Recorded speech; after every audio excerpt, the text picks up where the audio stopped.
What is up, folks? Welcome to the latest episode of the Harold McBasketball Show.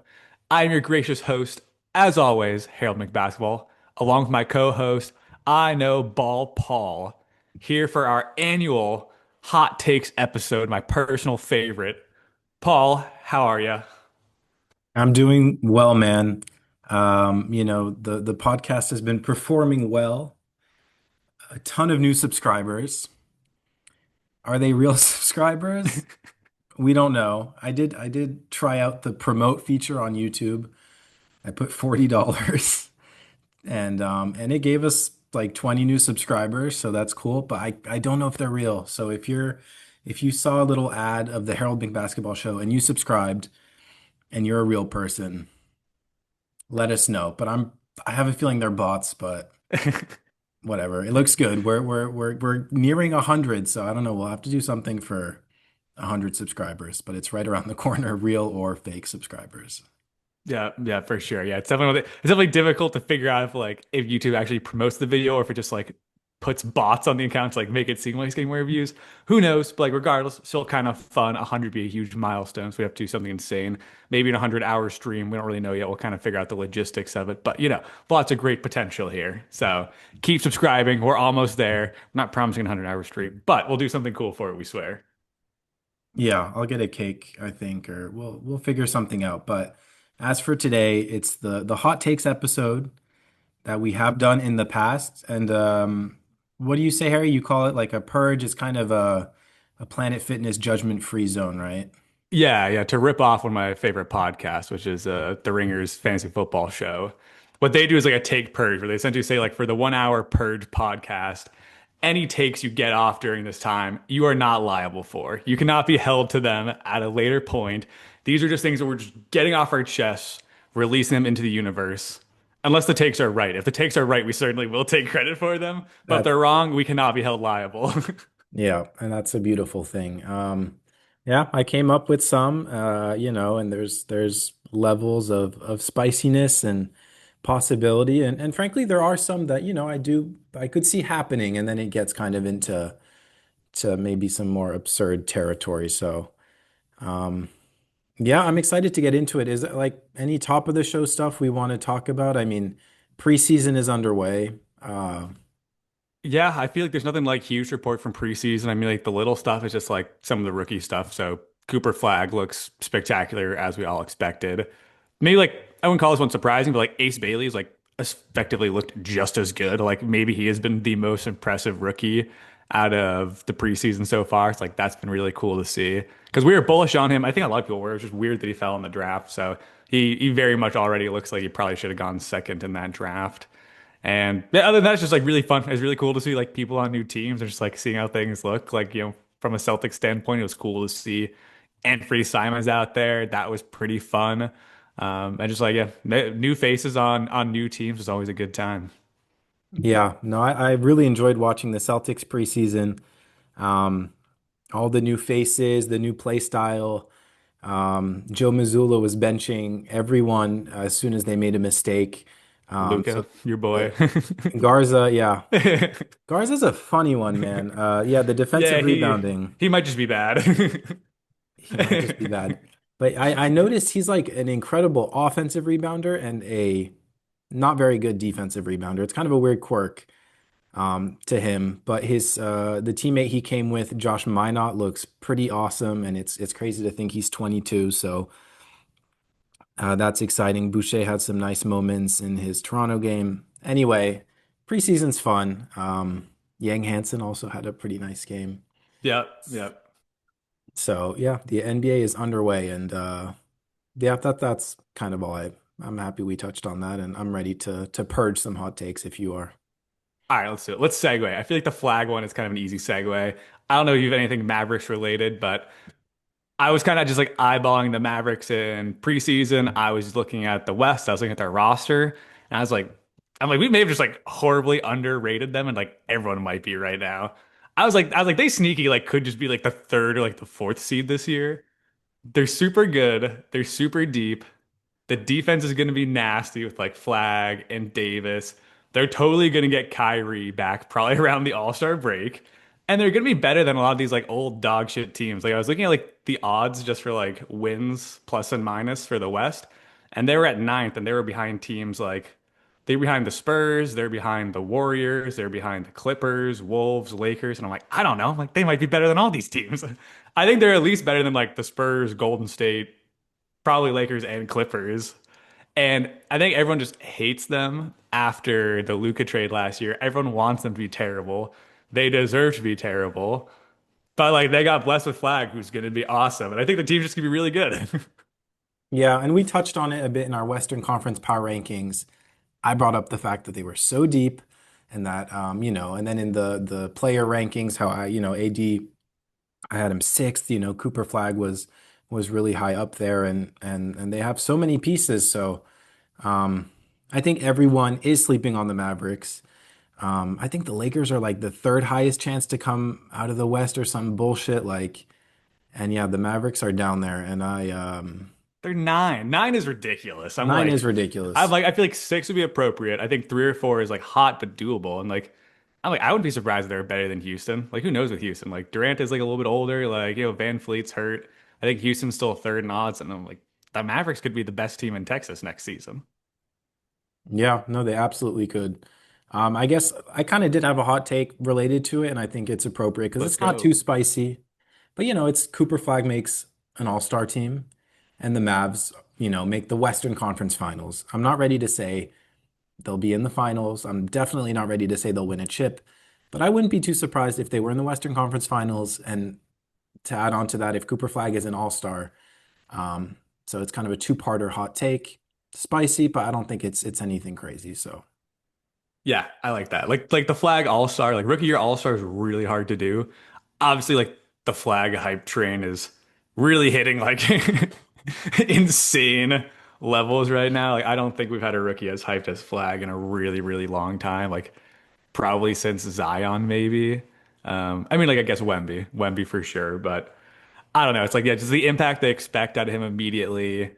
You know, just like how solid the team is. Like it's very rare that like a number one overall pick just comes into a roster that already has two like elite superstars on it with Davis and Kyrie, albeit Kyrie being injured. So it is this very unique circumstance where like the Mavericks should just be really good. So I'm excited for it. I think there actually probably is a pretty good chance that he's an all-star. And I think that would be the first time since Blake Griffin there was a rookie all-star, I believe. So that would be quite the feat. But it feels like it's within reach for Flag. Yeah, kind of a full circle moment because I think when we did our initial hot takes episode, you predicted Paolo would be an all-star rookie, the first in a Mm, while. And he did fall short. I think he came, I mean, he had a great rookie season, obviously. But yeah, I think Cooper Flag does have a very good chance. He looks incredible, and it's crazy to think I think, still 18. He's the totally. youngest rookie in this class, the youngest rookie Yeah. since LeBron. Yeah, it's something that always gets taken into account too with all-star voting is win. So like if someone is having like a really nice season, but their team sucks, it's always pretty easy to be like, empty calories. No, they don't get the all-star bid. But with Flag, like the Mavericks are gonna be good. And even if, they're not as, they may not be like this hot take level good, but like they should be like in the hunt. Like they should be probably around like the like 5 to 7 seed range pretty easily. And if Yeah. they're in that range, like they will be very deserving of two all-stars if, AD and Flag are both playing at that level. And it probably is a good chance that like AD misses some games, Flag needs to step up. Everybody already loves him. Everybody wants to vote him in as an all-star. Everyone's like so ready to anoint this guy as like the next face of the league. So as long as like the Mavs are good and he's playing well, it feels very feasible. Albeit like still a huge challenge, but it is possible. Yeah. So I think it's a good spot to rip off that first hot take. But yeah, I am so in on Cooper Flag. I regret being on this podcast and not being as all in on Wemby. I was very in on Wemby, but I kept hedging my bet saying, oh, maybe, he'll make some all-stars. I don't know if he's really going to be the best. And Harry, you were on the podcast before I think Wemby had even played a preseason game. You were ready to anoint him the greatest of all time. Maybe a Yeah. bit sarcastically, but you said you couldn't have been more all in, and It was, so I'm not yeah, it making was, that it's kind mistake. of whatever. Yeah, I agree. I agree. It's like it's one of those things where it's like sometimes like you just know. It's like you don't need to overcomplicate it, you don't need to overthink it. It's like he's just good. End of story. And Cooper Flag is that good. I'm ready to say it. It's the Purge episode. I think he's just a generational talent. And yeah. So anyway, Yeah, do you we want should we to? should we just said flag MVP. Why not? Get real spicy with it. Might No, as well. but One day, I think so. yeah, I mean, like if we want to even go like a step further, you could say like flag like third team All NBA. Like even that like would not be potentially insane. But I don't know. That's a lot of Mavericks talk. Do you want to get off another take here, or should I keep cooking? Uh, yeah, keep cooking. I would say my next take is. And this kind of like it almost feels like a couple takes like wrapped in one, but I essentially just put it as like the Hornets get out of hell. I don't think it means the Hornets are good. I think they'll probably still be like bad this year, but it feels like they've been like this absolutely rudderless disaster of a franchise for the last forever. I can't remember a time where they were not absolutely Oh no, terrible. yeah. Since their And inception. yeah, like going back to the Bobcats, I like they're still terrible. And I think they'll still be bad this year. But I think like the silver lining is I think like I think this will be like a rival of Brandon Miller this season. I'm like the Brandon Miller season will come. People kind of like forget about him and the Hornets just because the Hornets are really bad. Miller was injured for most of last year, so it's kind of really hard to take anything away from it. But in the 27 games he played, he was actually like really good. He was averaging 21 points per game, taking 11 threes per game. He's like one of like the highest volume of three-point shooters in the league. He takes way more threes than twos. Hmm. He shot them at, let's see, he shot about like 36% from threes, like not super efficient. Shot close to 38% from three his rookie year. But the stroke is super pure. He was an insane three-point shooter in college. And I kind of think we're just going to come into this season like Miller's just going to start chucking a million threes. LaMelo is going to set him up beautifully. Hmm. His three-point shooting is going to go up. He's not going to be a 35, 36% three-point shooter. I think he's going to get closer to like 38%, 39% this season On 11 on like shots. yeah. Oh. It's three-point shooting is so good. I think it's super possible. And I kind of think like this will be his all-star season. So I think like the Hornets kind of get like a second all-star this year, and all of a sudden it's like they've got like LaMelo, who's an all-star when he's healthy, and then they got Brandon Miller as a second all-star. And all of a sudden they're building towards something and they just need a center to be good. I think this is where things start to come together for the Hornets. Um, yeah, yeah. I guess where are you putting them? I guess are they in the play-in race, or it's just kind of more of a an abstract thing where they just don't feel like the. It's an abstract thing. Like I still don't think I don't think they're a playoff team. Like I think they're still probably like a nine seed. Like I think they might like have a chance to, do something in the play-in. But ultimately, like the roster still just doesn't have a center on it. They traded Mark Williams this offseason, so that's going to put a ceiling on how good this team can actually be. And I don't see them making a move for a center this season. But it's more so to say that things are finally set up to where, like, for the first time in forever, it feels like they will actually have a roster that is going somewhere, which is like somewhat abstract. But for the Hornets, it would be a miracle, I think. Yeah, no, I think there's some spice to that take. Knoepel has looked pretty good throughout summer league, and I mean he looked excellent in summer league, and he's looked really good in the preseason. He was someone I wasn't super hot on, but then I feel like I kind of took more into account his efficiency, and I said, okay, he's a bit better than I said. I'm still not like super hot. I think there's a lot of players I would still have taken over him, like I don't know, six or seven guys. But yeah, I feel like the he's kind of a piece that you associate with quality basketball, and he's he's the disciplined shooter, the hustle guy, and so maybe we are going to start seeing some the Hornets become a more respectable team and franchise. But Yeah, if we, it's like I see the vision now. I see where it's going. Where it's like you have like LaMelo, who's this really talented ball handler, passer, scorer as well. He's really good at a lot of things. And then you got like Miller and Knipple around him, who are just lights out shooters. Bridges kind of a wild card. If they had a center there, I'm like all of a sudden like I see the vision. Like I see where this team is going if they had a center. I really wish they just kept Mark Williams. Like I don't know why they're in like such a rush to offload him. I mean, like I get that he was like super injury prone, but if he was still on the team, this take would go differently. I would have them higher. But I like where the roster's going though. I think something's happening, and I think Miller's gonna be a really special player. I think he's gonna be absolutely insane this season. Yeah, I like it. Yeah, we kind of forget Brandon Miller as he's, on the Hornets and he's kind of been rotting away, but he was the second overall pick and he's kind of just a great wing archetype, an incredible shooter. It's like what's not to love. So, I like that. Yeah. All All right, right. what do you have? Give us something else here. Let's see, let's see. I guess staying in the East, not too spicy yet. I think Josh Giddey's going to make an all-star team. Ooh, I also have Josh Giddey on my list of like hot take players. Yeah, All I right, go. mean, he had a great end to the season last year, and there were some kind of inspiring moments for the Bulls. Um, him hitting that incredible game winner, and I don't know, it kind of just felt like, okay, maybe the Bulls finally have some direction, albeit, Josh Giddey is maybe not like the perfect player to lead your team, but I think he's still a really good player. Um, and so I could see him making an all-star team. The East, is not super deep. Granted, I have no idea what the fuck they're doing with the All-Star game this year. It's like a round robin bullshit. So I don't know how the selections go. I assume it's like they're still doing what, like 10 from each conference or whatever. Yeah, I think that'll all be the same, and like they'll change like the format for actually like assembling the teams. But I think as Right. far as like getting voted in will remain the same.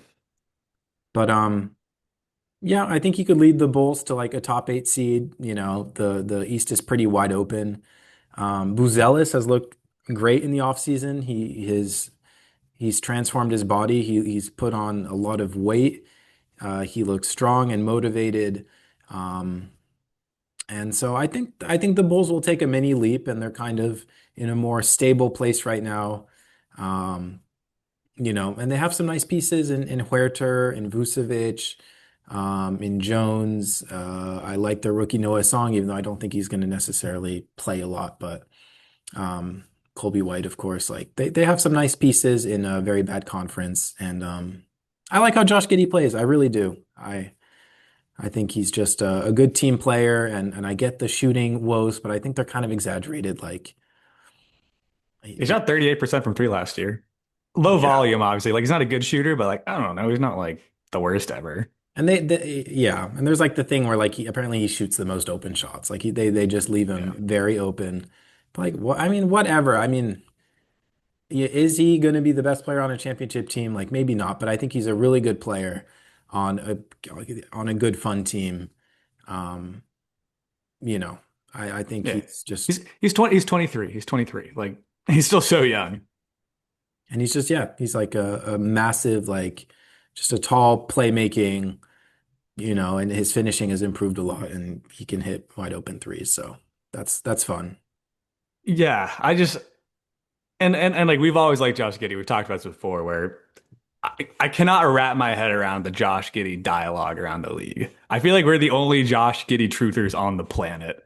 Like when the Caruso trade happened, everybody was saying that the Bulls got absolutely fleeced. They were like, how'd you not even get picks for Caruso? I'm like, Caruso's like, he's a great player, obviously, and he just won a championship. But like at the end of the day, like he is just like a defensive specialist point guard. Like that's not crazy value. It's not crazy hard to find. And like you don't get like an elite prospect from those kind of players. And the Bulls did. Like Josh Giddey was, what was he, sixth overall in that draft? Showed a ton of promise in his first couple of seasons. Super tall. Has always put up like really nice stats. He's always just like fringe, like triple double guy, always flirting with like 15, 8, and 8. Um, he's just really good. And then even this summer came around where the Bulls extended him on 4 years, 100 million. Everybody was like, they overpaid. Like that's such a bad signing. You're stuck with Josh Giddey for 4 more years. And I'm like, what? I'm like, what am I missing here? That's insane value.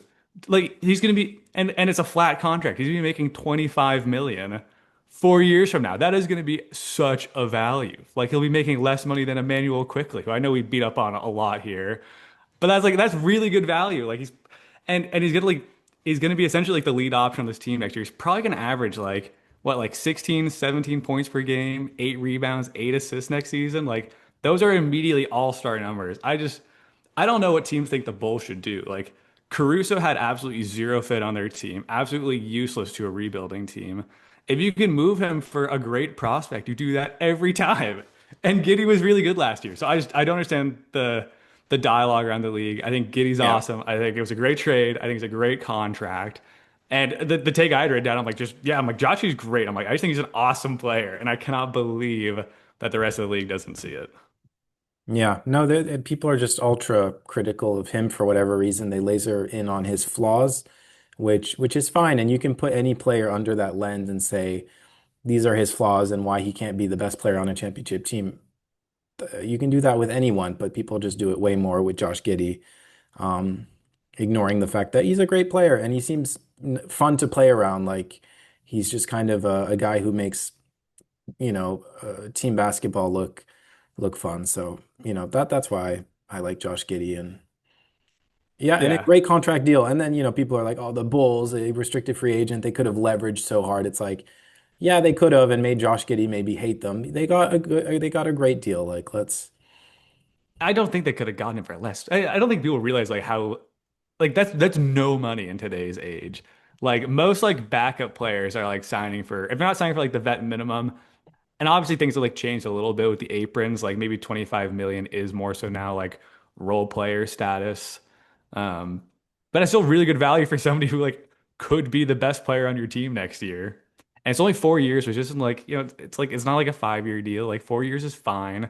They don't really need the cap space anytime soon. Like they've got a bunch of guys on rookie deals and it's just not that much money. It's not like it escalates. Like it's not like it's going to be like 35 million by the end of it. Like it stays at 25 even though the cap is going to keep going up. So it's really good value.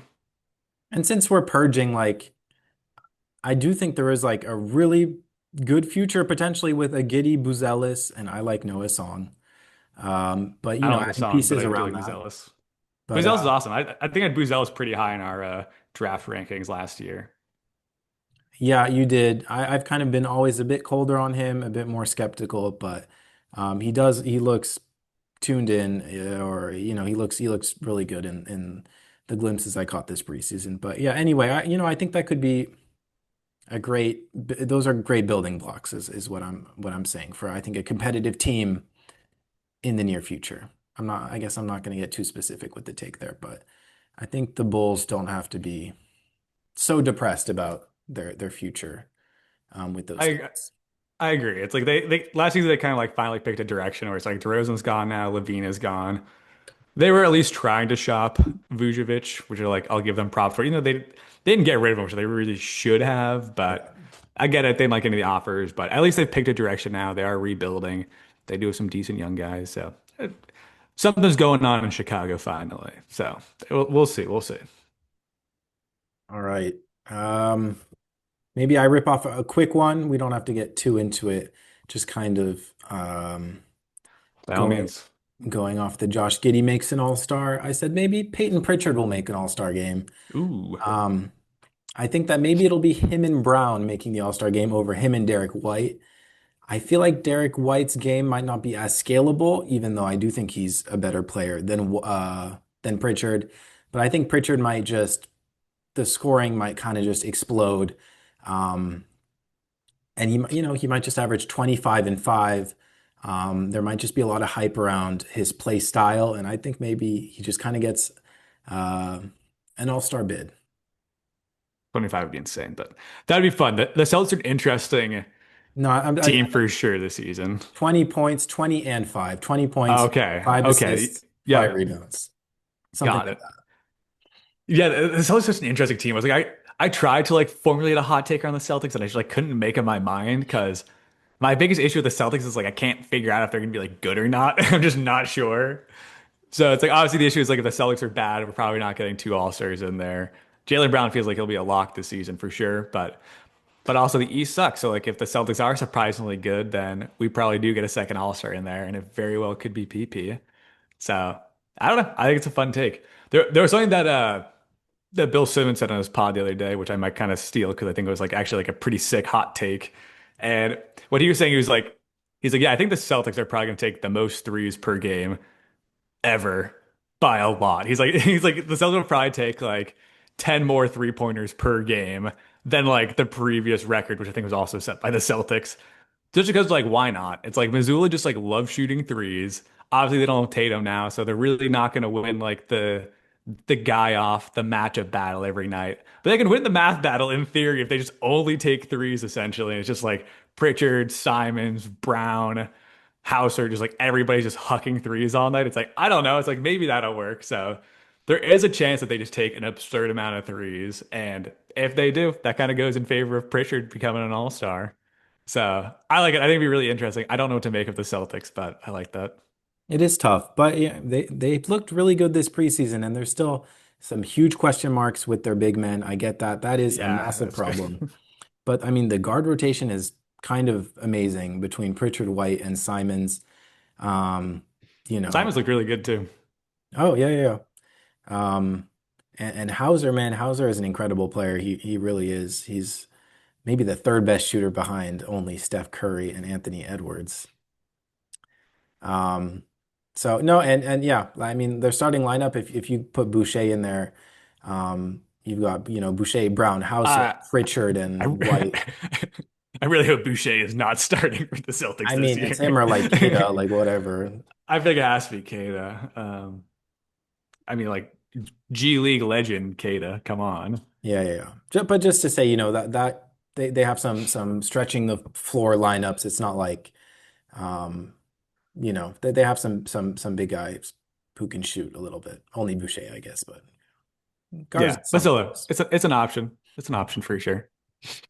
All right, you have a hot take. I feel like maybe Yeah, you need to start getting a bit spicier, but if you've got I'm that with it. I'm with it. I have kind of like an honorary hot take, and then I'll kind of do like something a little spicier. So my honorary hot take, because I do this hot take every year, and I've really believed in it every year. And this is the first year where I'm like, fuck, I'm like, it might just be Jover for this take, but Jalen Green, all star. This is the year. okay. Just like maybe, I don't know. It's like the Suns are gonna have a lot of shots available. Obviously, like Booker's gonna be the top option, but I think like other than that, it's like I think they'll let Jalen Green take a bunch of shots every game.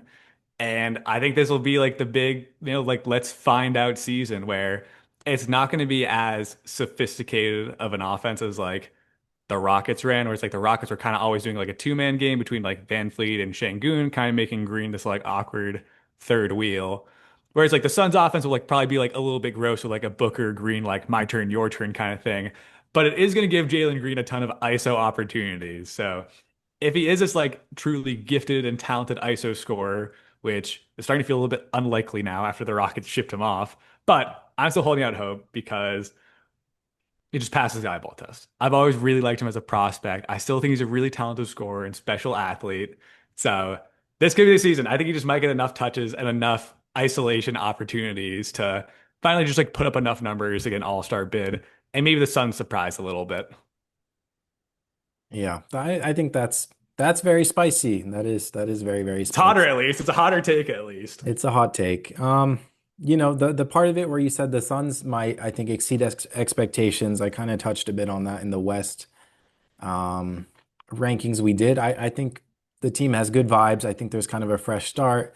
Booker kind of at the helm once again, and I think they have some fun pieces there. So I think it's possible. And like you said, he's going to have all the opportunities. So I like it and I don't like it. I don't see it happening, obviously, but that's what makes it a spicy take. And obviously a take that's become kind of part of this podcast and it's good lore, good callback. So It is good lore. Yeah, and like, and he still is one of those guys that like when I watch Jalen Green play, I'm like, I just don't understand how he isn't elite. And sometimes there are players like that who just like their highlights just like make them look like the most incredible player in the world, and they just don't ever quite have the efficiency or the ability to kind of like play within a system to really like take their game and like the team to the next level. But when I watch Jalen Green, I'm like, this guy just looks elite. He just looks like a superstar when he's playing. So I feel like he's gonna have. I just feel it in my bones. It's purely just like a hot take.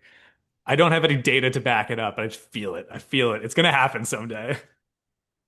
maybe backpacking off of that, the one that I feel in my soul is my love for Sengun. Um, And I had K Singer's actually like certified good already though. That's Yeah, the yeah, yeah. problem. And I know you share that love, but um I think I had him ranked like 11th in my fucking player rankings. I think he could finish top 5 in MVP votes. He carries Houston to a top 3 seed in the West to the Western Conference Finals. You know, he's averaging 23, 7, 12 rebounds. Um, and he has a dominant season that justifies him as a borderline top 10 player. Just want to rip that off. Um, Yeah, my love for Sangoon is undying, unwavering. He is amazing. That'd be kind of crazy if he was higher than KD in MVP voting. Because when I was checking the odds earlier today, naturally Durant is higher in MVP odds. But I think that's kind of like a little hot take in itself that he would finish higher than KD, which I would actually agree with. I think they're actually, I think towards the end of this season, Şengün probably will be a greater part of like the Rockets' success than KD, just because he's younger. I think the team's going to try to play through him a Yeah. lot. So I like that. I think it's good. We had this discussion, but there is no way that KD is a better player than Sengun, in my opinion. Like, um, I don't know. I get, first option, like, what does that mean? Yeah, KD might score more points, but I think Sengun is going to be so much more the focal point of the offense. Um, the passing, the rebounding, just everything else. KD is just there to spot up and shoot. Um, Yeah, for me, I personally don't understand how KD could be perceived as a more likely MVP candidate than my boy Sengun. But I have that delusion, and I don't know. But to me, that does seem kind of absurd. And we kind of talked about how I don't really see KD as, I don't know, his stats. Yeah, you're naturally lower than consensus on KD right now, which is like totally fine. Um, And but I all, mean, like obviously for like the greater like media landscape, people are going to gravitate towards KD, like one of the best players of the last 20 years. What, 15-time All-Star probably, like right. been in the running for MVP so many times. He's won the MVP. Like, of course, like people are going to like see him join a new team. He's still playing at a really high level. People are going to be like, yep, like he's going to be like the number one option over, Şengün, who's like a fringe one-time All-Star. So it is kind of like natural for you to gravitate towards KD. I think it'll be close there. Like I think it's gonna be very much like a 1A, 1B. I don't know how it's gonna shake down though. Part of me still thinks like KD still might be the top option on that team, but don't totally know. And definitely towards like the end of the season, it's gonna be like, a long season can be more taxing on KD than Şengün. So I could definitely see something where like at the start of the year, KD is more so the first option.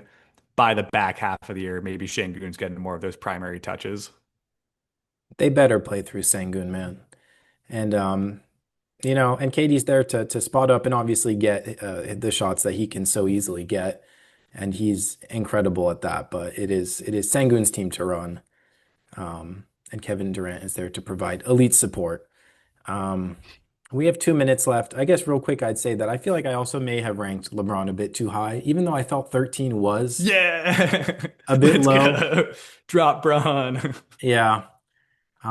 Especially, I mean, there's the news that he has like nerve damage heading into this season, so that kind of changes how I project it. But also, like, yeah, I think you were kind of spot on to say that he's just not the player he was, and I think he does kind of take plays off, and he's not guarding the best guys out there.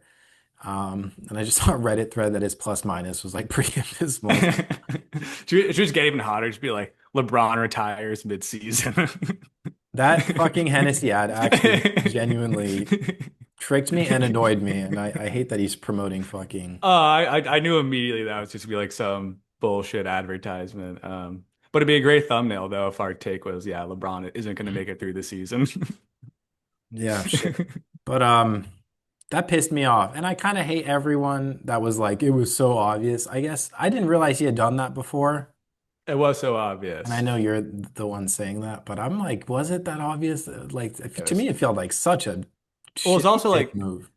it like was very shitty, and like I knew it was gonna be shitty going in, which like I was like, I don't care. And Just like tasteless, and shameless. like and like none of the media establishments were talking about it. I was only seeing it like advertised on like social media. I'm like, all right. I'm like, clearly if Okay. it's just being advertised, like it's an advertisement, like it's not like a news story.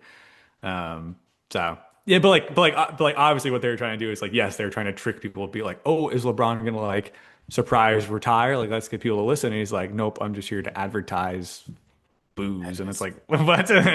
Like that's such a sellout. Yeah. And But I'm sure he got a bag, so like I kind of understand. But I kind of thought I was like, oh, this feels like an appropriate time for him to announce the retirement, so it felt you fool. normal. But also, if you're an idiot that bought tickets, because it's like, here's I the didn't thing, even. it's like if you've never seen LeBron play and that motivated you to buy the tickets, it's like he's only gonna play like 1 or 2 more years. So like, I don't see why you buying the tickets, you know what I mean? It's like you got to see him play before he retires. That's why you bought the tickets. Oh, were people freaking out about that, where they're buying tickets in advance because of the announcement? Right. It's like, okay, cool. Now you get to see LeBron play, which you've always wanted to do. Like, For sure, for sure. all right, let's do a new Zoom link, and we're about to get a bit spicier with our takes, I think, as we chug along. All right, let's do it. All right, we are back for part two. Paul, do you have another hot take you want to get off here, or should I give something? Yeah, I think I need to hear something you've got. All right, this is my favorite. This is my favorite hot take that I've written down that I'll be sharing. And I don't know exactly what the title for it is, but it's essentially Michael Porter Jr. just superstar season. Like he's just gonna go nuclear for the Nets. I'm thinking 30 points per game, 10 rebounds, still 0 assists per game. But I think he's kind of going to be electric for the Nets this season. He's just going to have the ultimate green light to take as many shots as he wants. And what last season he averaged like, let me see if I can pull it up here. He got 18 points per game, 7 rebounds, 2 assists. That's like, all right, like 18 points per game, not insane, but obviously he's just like essentially playing off of Jokic. He shot 40% from three and 60% from two, which essentially tells you he's just like only taking like really good shots coming off of Jokic, not creating his own shot, really only taking things as they come to him in the offense. So all of a sudden his volume is just gonna like go through the roof. If people thought he was a shot chucker on the Nuggets, you just wait. He's gonna take all the shots for the Nets. And he's also a player who is just like a little bit one of my darlings. I've always been like a really big fan. I loved him in the draft. I think he's been like really nice for the Nuggets over the last couple of years. And I think joining the Nets team just like kind of gives him this insane opportunity to, kind of show off everything else that he's capable of because he really has just been like a glorified spot up shooter for the last couple of years. And I think there's more we could do with his size. Like he was like this like really talented, like do it all, like Kevin Durant type build coming out the draft. He's had his back problems, so I think people are concerned like that's like hurt his mobility, and it's kind of made him more of a spot up shooter. But I don't know. I think if he can rekindle some more of his shot making as a primary option on the Nets, that it's like naturally he's going to score more. The question is like how much more, and whatever. My take is like he's just gonna be like ridiculous and score like 28 to 30 points per game this season. Yeah, I actually I don't think it's out of the realm of possibility. Um, Michael Porter Jr. seems like a douchebag. Oh my God, yeah. 1,000%. He's had a lot of clips this offseason. I'm being a bit like, no, I mean like he does seem like kind of that type of personality, but his game is really good. I get the that we call him or people call him don't pass the rock, or I don't know what the fuck his nickname is, but he never swings the rock. But he's an elite knockdown shooter. Um, he's a good rebounder. I think he did more for the Nuggets defensively than maybe he gets credit for, and that maybe Cam Johnson is not going to be able to replicate as well as he did. Kind of just like weak side help and kind of some rim protection abilities. But yeah, the offense, he is a ridiculous knockdown shooter, and he might be the best shooter in the NBA behind only like Steph Curry, Anthony Edwards, and Sam Hauser. So Right, of course, of course. Yeah, he is just awesome. And like he can just shoot over everybody. So if like he's gonna get to take more shots on the net. So it's like really the only question is like how many more shots is he gonna take? And it's like naturally some of this efficiency is gonna go down because he is gonna start taking worse shots, but I don't think he's gonna go down horribly. Like he is just like an insanely talented 3-point shooter. And like not every shot he was taking on the Nuggets was like the easiest shot in the world. It's like he's like one of like the best contested 3-point shooters in the league. So, I mean, like if he can like do like knockdown contested shots, like he may just be able to do them off the dribble as well. And you can't really look past just like how much of an asset his height is too. He's just like he's 6'11", so I imagine there's like a whole untapped version of him where it's like he can use that size in the paint, in the post, in the mid range, whatever it might be. And he used to do a lot of that in high school. This is like one of like the greatest high school prospects of all time. He was generational coming out of high school. It was insane that he fell to the Nuggets. Obviously due to injuries and worked out really nicely for them. But I don't know. I'm super bullish on him. The Nets are going to be terrible for sure. They're going to be a very bad team. But I think MPJ is going to go off. And I also think the Nets didn't get enough credit for this trade. This was also a trade similar to the Giddey trade, where I feel like everyone kind of tore apart the Nets for it. They were like very savvy move by the Nuggets, very bad move by the Nets, and I'm like, I don't know. I'm like, the Nets don't need Cam Johnson. Like Cam Johnson's like a very like nice piece. You know, he's got size, he's a knockdown shooter. But if you're a rebuilding team, like he's not helping you out here. Like he's a team that he's a player that like a championship team would want. So like still a nice move by the Nuggets, but if you're the Nets, you're way better off getting a guy who like could have all-star potential. And then you also sneakily get like a 2032 unprotected Nuggets first round pick. That could be an awesome pick. That could be a really good pick. So it's like you're probably getting the better player in the deal. And that's arguable, but like I think so. I think Michael Porter Jr. is probably the better player in the deal. I don't think And it's then arguable. I think he's way better than Cam Johnson, but most people don't think so though. Most people think that Cam Johnson's the better player. And then, because I mean, like, because that's also why a pick was thrown in, because they're like, and obviously there's like some contract movement there too. Like the pick is also included because like Michael Porter Jr. is a bigger contract than Cam yeah, that's Johnson, so it's a little more flexibility for the Nuggets. But yeah, you're getting like this awesome player and an unprotected first round pick. So super savvy move by a rebuilding Nuggets team. And I just can't stress enough. I think Michael Porter Jr. is an incredible player. he is. I hate to admit it.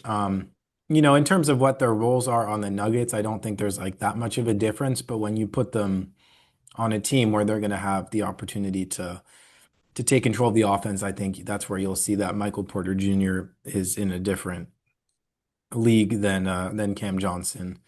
And I agree. He's going to pop off scoring. I watched a bit of the Nets preseason to see my boy Nolan Traore. Still don't know if I'm saying his name right. The French point guard. Good enough. He looked pretty good. And but yeah, no, Michael Porter Jr. is shameless, man. He really does not swing the rock. He will pop anything.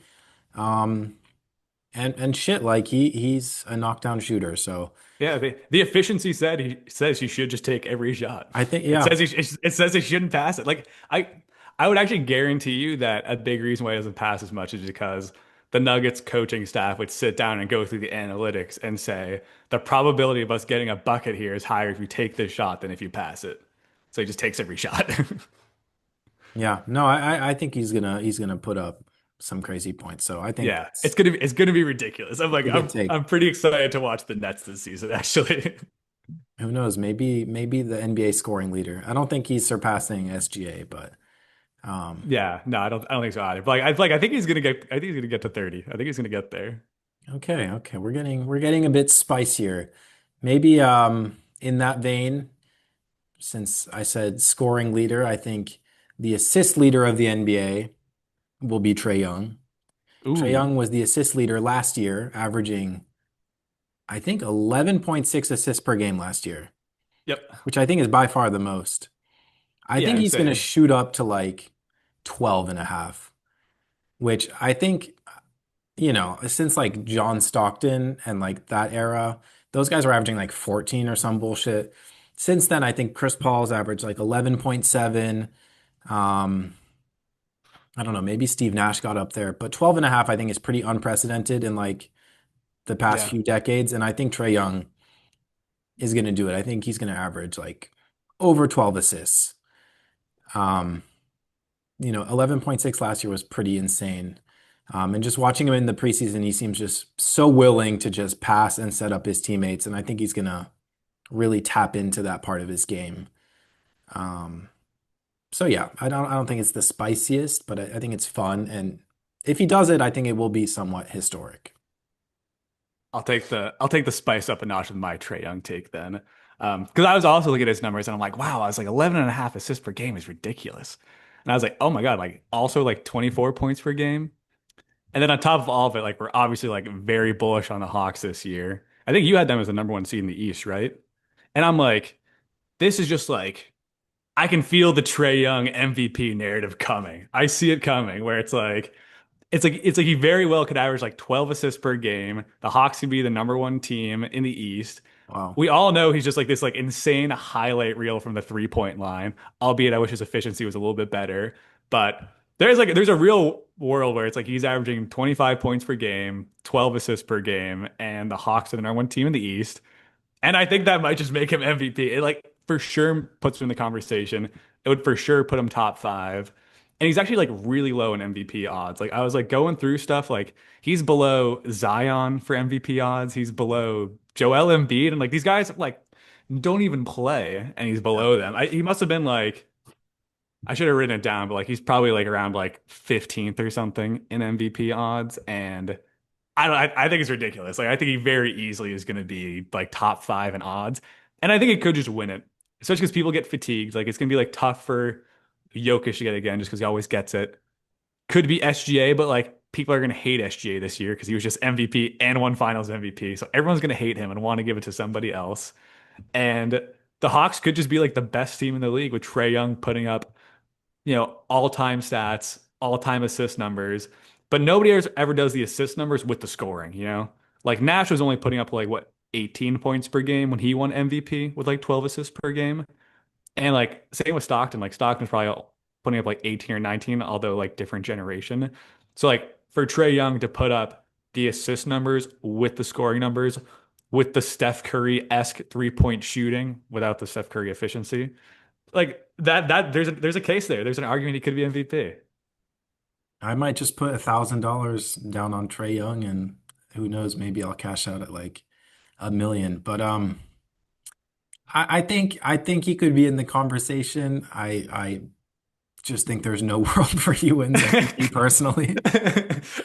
I think there's a world. I think it's possible. I think it's possible. But this is the Purge episode, and that is extremely spicy. I would give that a 10 out of 10 Let's to go. even put him like top three MVP. But yeah, I have a hard time seeing that. And I am super hot on the Hawks.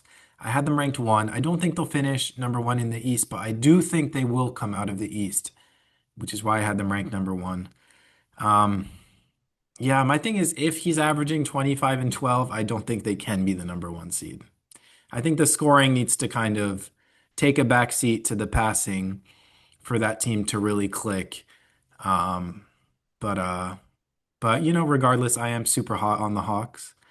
I'll sneak a little hot take in here. I think them and the Magic are going to be the Eastern Conference final teams. I think those are the two best team in the East. Frankly, that's not even me like leaning into hot take. I think those two are my picks out of the East, regardless. Right now, I just like them Hmm. a lot, both of them, and their roster construction. Um, But yeah, no, that is a crazy take, Harry. And just I don't know, I feel like statistically Jokic and SGA are not gonna it's tough to have an argument over what those guys do statistically. We'll see. I think people are going to get excited. And although like it is a good point, like the scoring may come down for like the assists and the passing and the offense to work with all like, the new additions. Like I don't know, like he averaged 24 points per game last year with 12 assists. Like it may not change that much. Like he was passing a ton last year, so he may just be a very unique talent, and finally the Hawks are gonna be good enough for it to be on full display. And for like the media to kind of pick up the narrative too. Because like that's like such a huge part of it too. It's just like, Yeah, does the media get into it? And it does say like the Hawks being at a certain level for the media to get on the hype train. And I think it'll happen this year. So I like it. I stand by the take. Funny enough, you kind of snuck in your Magic take. My like little Magic take, which is based on nothing, is like I just don't like him. I just don't like the Magic. I just don't like their players very much. I was kind of like going through the team and I was like, ugh. And like it's not that I think they're bad players. I just don't like them. I just don't like the Magic. fair enough. I love the Magic. Um, what Jason Richardson's son, I forget what his name was, but I was kind of saying his name on my draft board video saying, wow, he was insanely efficient out of college. I can't even remember his damn name. Um, What on the Magic or I think it's Jace Richardson, yeah. Jason Mm. Richardson's son. He's looked awesome in preseason.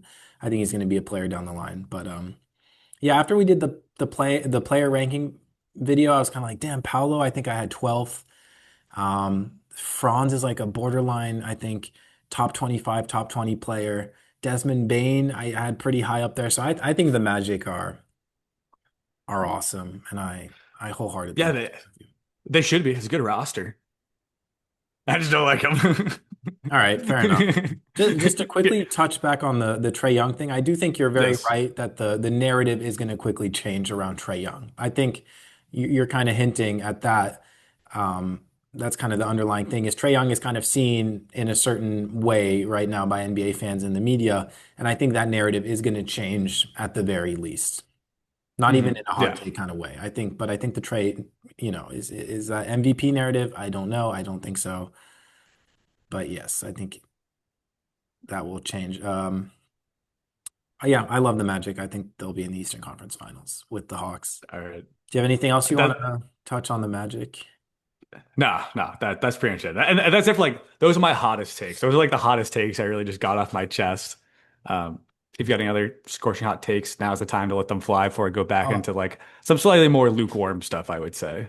I still have kind of just so much fucking bullshit All here. right, let's go then. Let's cook and I'll react. Maybe I should just rip some off. I mean, maybe Yeah. it's not starting too crazy, but a Bryce Sensitive ball. I'm so in on this Oh, guy. good one. Yep, yep, Most improved 1000%. player. I think he averages like Yeah. 20 points. That would Um, be absurd, but I love it. I have a couple of team implosion takes. I think two teams that I think might implode or just like kind of underwhelm are the Timberwolves. I Hmm. think Julius Randle could just go back to his usual antics. I think Edwards might not improve as much as people are expecting, and I think as we've touched on their bench, their depth is atrocious. So I think they could really maybe fall down in the standings and kind of be towards the end of the playoff race.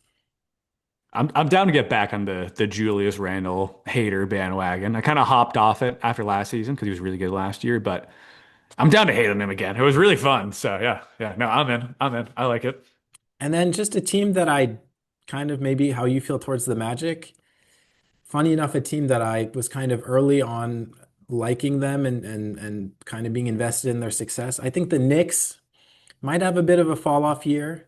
I think everyone is like too quick to be like, wow, Mike Brown is just going to be an awesome offensive uh, coach and all this stuff. But it's like Tibbs's system, and how defensive minded he was, I think kind of played to the Knicks' advantages and kind of just letting Jalen Brunson be the focal point of the offense. And Mike Brown maybe trying to do more of a everyone kind of gets their touches and a more egalitarian system might screw them over, especially Yeah, defensively. So I think there could be a slight drop off that also allows the Hawks and the Magic to pop that's off. good. That's a good take. Yeah, and we kind of talked about that a little bit, like when Tibbs got fired. We're like, I don't know. We're like that was kind of crazy, right? It's like they were really good with Tibbs. Like it's a pretty bold move to take a team that was in the Eastern Conference Finals and honestly like should have gone to the finals. Like they choked that series. They let close games slip to the Pacers, and it was just like kind of an oddity to let Tibbs go. So it's a bold thought that they could just bring in a brand new coach and like everything goes back to the way it was, and that like Tibbs didn't have an impact on making the team good because obviously he did. So we'll see. Mike Brown was a very good coach with the Kings, obviously, and like should have never been fired from Sacramento. That was also a weird coach firing. So maybe this all works out. But yeah, that was a bit of an oddity with New York. So that could hurt them. Um, I think the Heat could be very slept on. I think they could maybe sneak into a top five seed in the East, Mm. just on Clear paper. Ware, really, really nice preseason for him. Or yeah, Yeah, Khalil Ware looks incredible. It's funny because Spoelstra keeps like I feel like he keeps like reining him in a bit. Yeah, he's playing amazingly, but he still is like a fuck up. No, I mean he doesn't say it. He says it in less words, but I feel like they keep trying to attach this narrative, which may be fair enough. yeah. I saw a tweet today that was like Khalil Ware is either JaVale McGee or Anthony Davis every night, and you don't know which one you're gonna get. I don't know. Sometimes I'm like, you kind of like set up the player to be that when you put it out, like I don't know. I don't know what goes on with Chloe, but I know at his best, he is incredible. And I think that, a leap for him is definitely possible this year. Um, and then, yeah, you have the likes of Tyler Hero, Bam, Norm, you have Andrew Wiggins, you have the rookie Jakučonis, you have um, the Serbian Jovic. Yep. Um, there are some nice pieces on this team, and it's like, okay, if Weller all of a sudden becomes a really good piece with Hero and Bam, the East again is wide open, and maybe the Heat are like a top five, dare I say, top four seed. The East is wide open. It's definitely possible. I don't know if I expect it, but it's a hot take. It's a hot take, and I think it's a good take. And there's still like some nice things going on there. It's like Hero's an all-star, Bam's an all-star, Ware looks really nice, and then the Heat always draft well, and they also drafted our boy, what's his name, Jonas Jakučonis, who looked really good in summer league. So like he might end up being really nice for them. Who knows? So yeah, I like the Heat. I mean, I don't like the Heat as a franchise, obviously, as a Celtics fan, but like I do like their roster, and I respect their management and coaching. All right, and the Lakers, I think, could suck now that Yeah, I mean, like, yeah, I feel like we do this every offseason for sure. But like, yeah. yeah, fuck the Lakers. But I think the Um, defense could be like a disaster. They were already not a very good defense last year, and that was with AD for half the year. That yeah, could I fall think off with a Aiden. cliff. What do you think about the Aiden thing? Because I actually had a takedown, and I'm like, I'm not gonna say this take, and now that we're talking about the Lakers, I'm gonna say it. I'm like, Aiden might be awesome again, and I didn't say it for a reason because I'm like, I don't know if I totally believe that, but I think Aiden's gonna be like nice on offense for them though. I think he's gonna be like a really nice pick and roll guy. He's a big body. He'll get offensive rebounds for them. I kind of think Aiden's gonna be really good for them. I think the defense might be a problem for sure for like the team overall, but I don't know. I'm kind of like weirdly like somehow like I might be more bullish on the Lakers this year than I was. And granted, like compared to last year, but like last year was like pretty low on them. But I don't know. I'm like Luca, LeBron, Reeves, Aiden, probably slapping Rui or Vando at power forward, probably Rui. I'm like, I don't know. Like that's like a pretty nice roster. I think Aiden was like kind of insane that they just got him.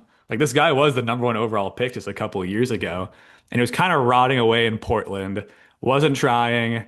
We all know the meme of he didn't go to a game because it was icy on the streets, and everyone thinks he's lazy, and they seen him playing PS4 really late and all this stuff. But I think he's still good. I think he's still gonna be really good for them. I could see him getting like 16, 10, 1.5 blocks for them next year. And that would actually be like really awesome. So I'm actually super intrigued by the Lakers team with Aiden. That's kind of like my lukewarm Aiden take, I have like just the reverse of that, where which is totally fine. which is not to say I'm like dramatically hating on him. I think he could average the 16 and 10 or whatever, but I think it's just like, yeah, he's their only center option, and just defensively and effort wise, he's not going to give enough.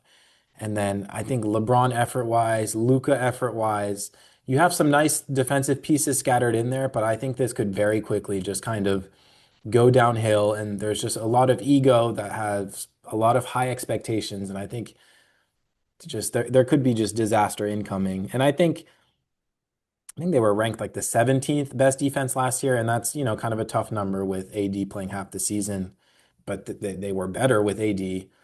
So now Mhm. I think they're kind of going to be a 20th ranked defense. Um, and Luca can carry them to maybe a top 10 offense, but Yeah, I'm yeah. I I'm think I'm definitely a little colder on the Lakers as a whole. I think Aiton will put up some nice numbers, but yeah. maybe we're kind of aligned there because I'm not like super excited by the Lakers by any means because like it's pretty clear they're like kind of working on like a timeline bridging right now to like they're almost like trying to save face, where they don't want to be the assholes who are like, all right, LeBron, get out of here. We're doing this Luca thing. So like, I feel like they're kind of like playing nice until like LeBron's ready to like retire or his contract is up, whatever it might be. But I do think that's like challenging from a roster building standpoint. But more so to say, like, I think like Aiden is going to be, I think he's going to rebuild his value here because I think he's essentially just signed on like a really cheap 1 year deal. And I can see like this deal ending and all of a sudden like a team's offering him like 3 years, 90 million. I think Aiden's gonna have like a nice season similar to what he was like. Remember that season he had for the Suns, where it's like the Suns went to the finals and like Aiden was just like a monster in the playoffs, just like rebounding machine, punishing people down low is when the league was trying to go small ball and he was just annihilating teams. And although like certain teams are like switching back to traditional big men, there's still a lot of teams out there that Ainge just like beat the hell out of them down low. And I'm excited to see it. I'm not totally like sold on it. He may just hate basketball, but I think it could be good. I'm excited to see him. For sure. He's a skilled player. Yeah, I think he's a bit of an empty stats kind of guy. And he's Certainly, the that is his classic, he's like reputation. saying all the right things right now, and it is kind of an eye roll where you're like, just be about it, man. Stop saying like he's like, I want to be like the defensive stalwart for the Lakers. It's like, all right, just do it and then we'll point it out. But like, I don't know. Yeah. He's going for the clips right now. Which shit, Yeah. we go for clips, but So yeah, we're clip farming out here. let's see. I don't know. You Here, you wanna yeah, let me get something else out yeah, there. yeah. Something else I had down. This one is like kind of also a player that I've just liked for a while.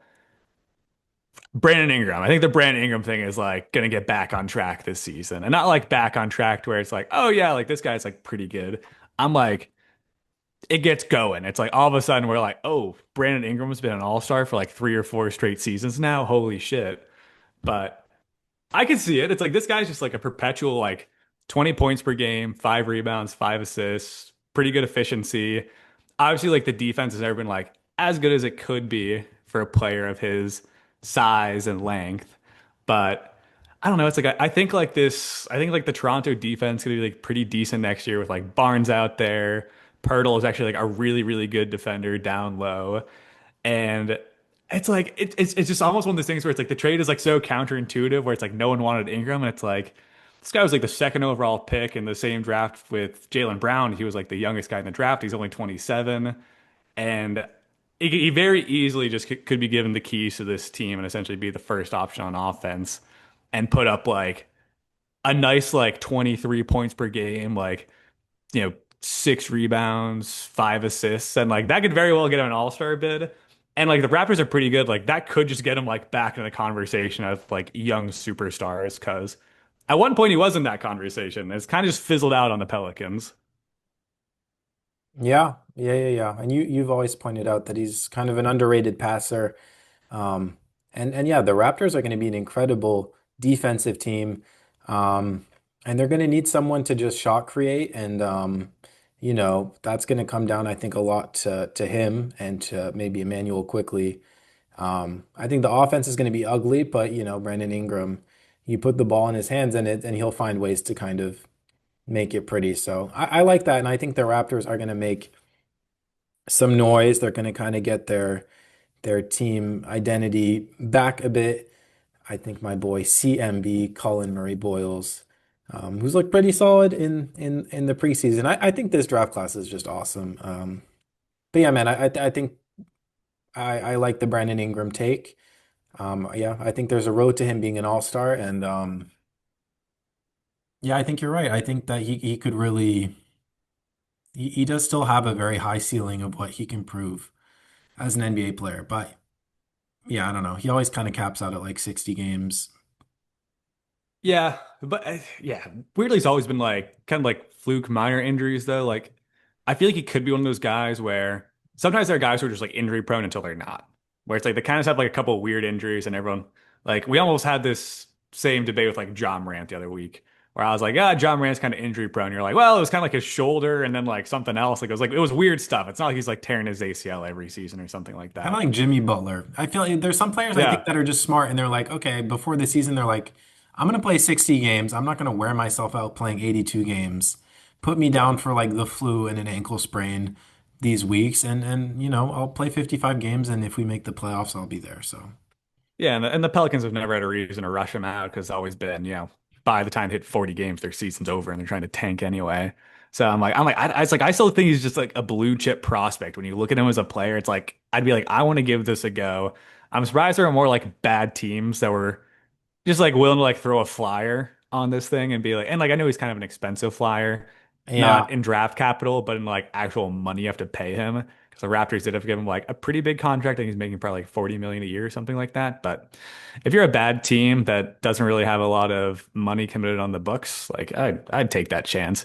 Really the biggest thing like standing in my way of this take is just like the Raptors do have a lot of like mouths to feed. Like because like quickly Barrett, Barnes, and Ingram, they can't all score 20 points per game.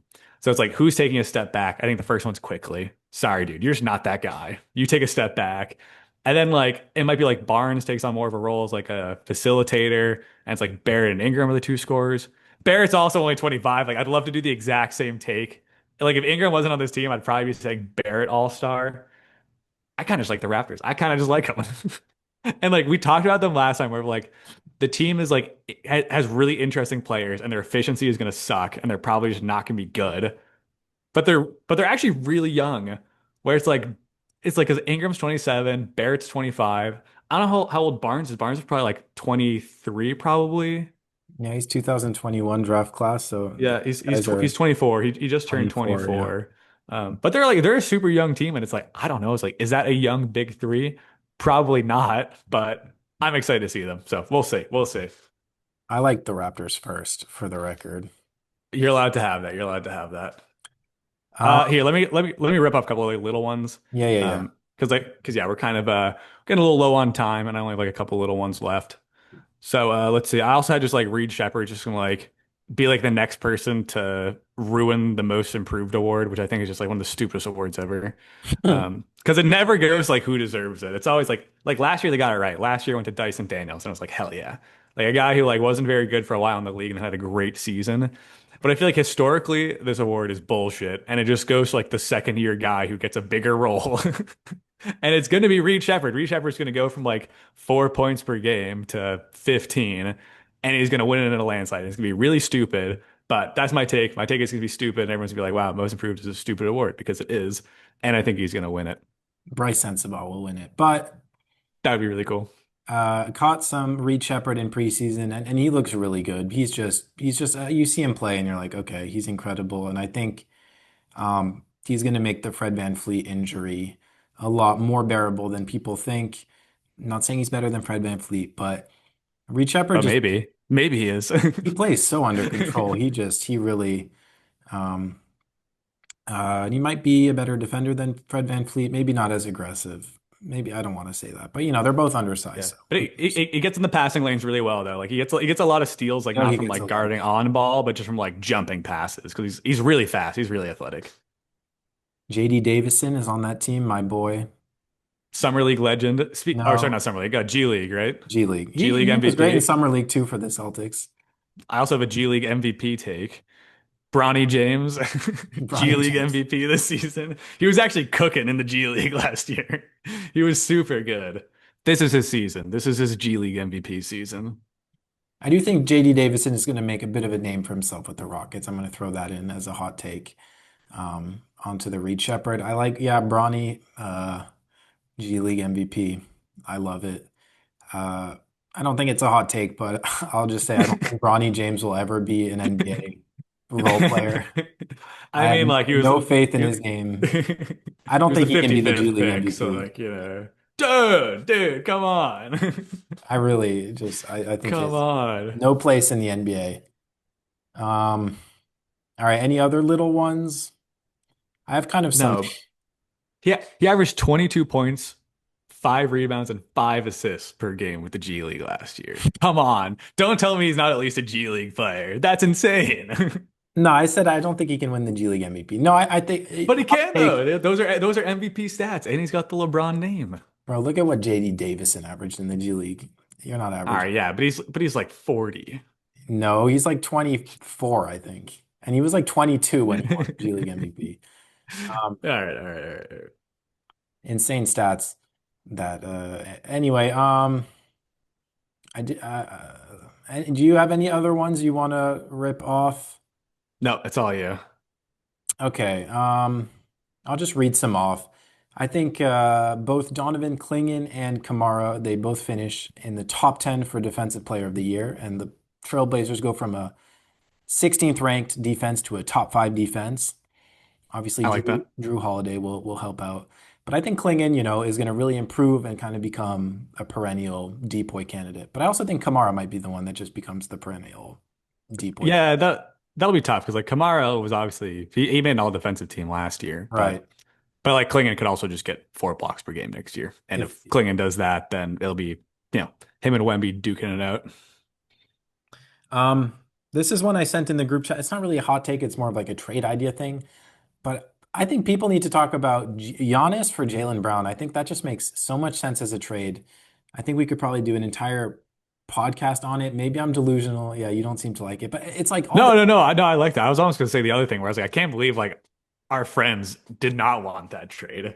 yeah, we don't have to get into that. That is insane that anyone would, yeah, even as a Celtics fan, rather have Jaylen Brown than Giannis. But it's like, um, I just think all like, Giannis says he wants to go to the Knicks. It's like, yeah, well, guess what? The Knicks don't have any more fucking picks.